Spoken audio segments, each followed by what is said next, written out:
start our presentation with? Yes. This topic of, as we all know, hypertension is so common. Is English is okay? I can talk in English mixed with Hindi. ठीक. अभी blood pressure के बारे में आप सबको मालूम है. अभी हम में से जितने भी लोग बैठे हैं बहुत सारे लोगों को ब्लड प्रेशर होता है. प्रॉब्लम ब्लड प्रेशर के साथ क्या है? It's silent killer. मतलब इनिशियल फेजेस में ब्लड प्रेशर के कोई सिम्टम्स नहीं होते, आपको पता भी नहीं चलेगा कि ब्लड प्रेशर है. वो जब ब्लड प्रेशर बहुत ज्यादा हो जाता है या बहुत दिनों तक रहता है, that is the time when it creates problem. कई बार लोगों को मल्टीपल प्रॉब्लम्स हो जाते हैं. ज्यादातर केसेस में हम ब्लड प्रेशर कब पता करते हैं? हेल्थ चेकअप से. पेशेंट हेल्थ चेकअप में आता है तो पता चलता है बीपी बहुत ज्यादा है, दवा की जरूरत है. नहीं तो इनिशियल फेजेस में ब्लड प्रेशर के कोई सिम्टम्स होते नहीं. तो it's a silent killer.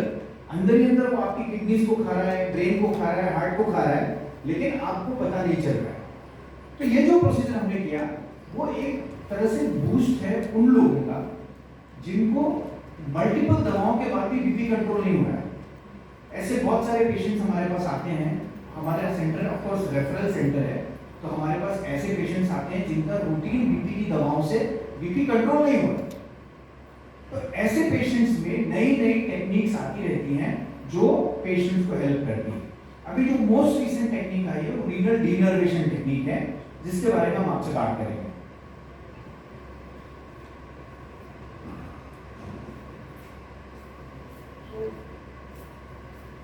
Basically procedure क्या है?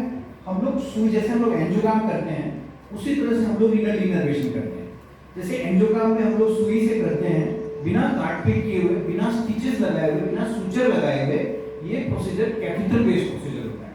तो इससे क्या होता है कि हम किडनी के अंदर जाते हैं, किडनी के आर्टरीज जो किडनी को सप्लाई करने वाली ब्लड वेसल्स हैं, उसके इनसाइड में बहुत सारी नर्व्स होती हैं. वो नर्व्स हमारी बॉडी को बीपी मेंटेन करती हैं. तो उन नर्व्स को हम लोग रेडियो फ्रीक्वेंसी एब्लेशन के थ्रू एब्लेट कर देते हैं. एब्लेट करते हैं मतलब उसको जला देते हैं. तो वो नर्व्स अगर अच्छी तरह से जल जाती हैं या वो अच्छी तरह से एब्लेट हो जाती हैं तो पेशेंट का बीपी कम हो जाता है. अब ये डिपेंड करता है कि आपने प्रोसीजर कितनी अच्छी तरह से किया, आपने उसमें टाइम दिया कि नहीं दिया, आपने आर्टरीज की जितनी ब्रांचेस थी सबको एब्लेट किया कि नहीं किया. वो सारी की सारी चीजें इंपॉर्टेंट हैं. हमने जो केस किया वो एब्सोल्युटली परफेक्ट वे में हुआ, इसलिए हमको रिजल्ट भी परफेक्ट मिला. अभी सारे पेशेंट्स क्या बीपी के पेशेंट्स में इसको करना है? नहीं. अभी जो इंडिकेशंस हैं वो ये हैं कि जिस पेशेंट का बीपी 160 से ऊपर है, in spite of using 3 blood pressure medicine, 3 BP की मेडिसिन चल रही है, उसके बाद भी अगर बीपी बढ़ा हुआ है, that is the indication of using this. उस कंडीशन को हम लोग रेजिस्टेंट हाइपरटेंशन बोलते हैं. It's a resistant hypertension. तो पेशेंट सिलेक्शन बहुत इंपॉर्टेंट है. वो पेशेंट अपनी दवाइयां एग्जॉस्ट कर चुका हो तब हम ये थेरेपी उनको ऑफर करते हैं, which is known as RDM. अभी तो जितने भी पहले ऐसे प्रोसीजर्स कहीं वर्ल्ड में हुए हैं तो यूजली 10 से 20 बीपी लोगों के कम हुए हैं. हमारे केस में काफी अच्छा रिस्पांस था, बीपी काफी अच्छा इंप्रूव हुआ और हमको इससे भी अच्छा रिजल्ट मिला. अब आप बोलेंगे कि सर ये 10 बीपी से क्या होगा और क्यों नहीं कम हो सकता है? तो मैं आपको उसकी इंपॉर्टेंस बताता हूँ. ब्लड प्रेशर होने की वजह से लॉन्ग टर्म में, जैसे मैंने बोला कि blood pressure is a silent killer.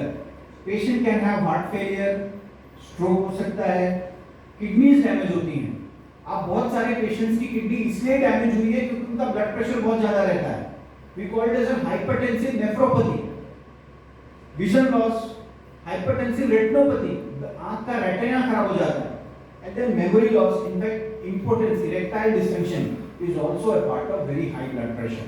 सो इसलिए ये इंपॉर्टेंट है कि आपने बीपी को कंट्रोल किया जाए.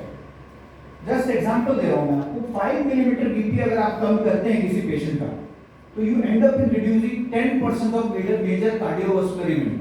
इसका मतलब हार्ट अटैक, हार्ट फेलियर अगर 5 बीपी कम करने से 10% कम हो जाता है. अगर आप उसका 10 मिलीमीटर बीपी कम करते हैं, अगर किसी पेशेंट का बीपी 160 है, उस 160 को आप 150 कर देते हो तो you end up in reducing stroke bye 40%. मतलब स्ट्रोक का मतलब पैरालिसिस. आप paralysis 40%, so this is the importance of tight control of blood pressure. That is why we say that blood pressure is actually a silent killer. वो अंदर ही अंदर आपको खा रहा है. So this is the photograph. ये catheter use करते हैं हम लोग उसको एडजस्ट करने के लिए.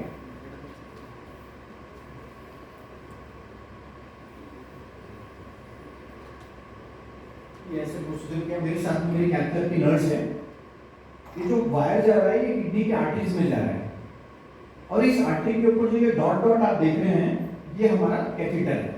सो इस कैथेटर से जो सिंपैथेटिक नर्व्स हैं उनको हम धीरे धीरे करके एब्लेट कर देते हैं लेजर से.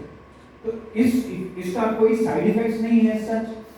इससे पेशेंट को कोई नुकसान नहीं होता, इससे कोई ब्लड लॉस नहीं है, पेशेंट को हम बेहोश नहीं करते हैं. पेशेंट ये होने के बाद खाना वाना खा सकता है, अपना अगले दिन पेशेंट वार्ड में शिफ्ट हो जाता है और फिर मोबिलाइज हो जाता है और वो घर चले जाता है. तो इट्स अ सिंपल प्रोसीजर और in expert hand it's just a cake walk.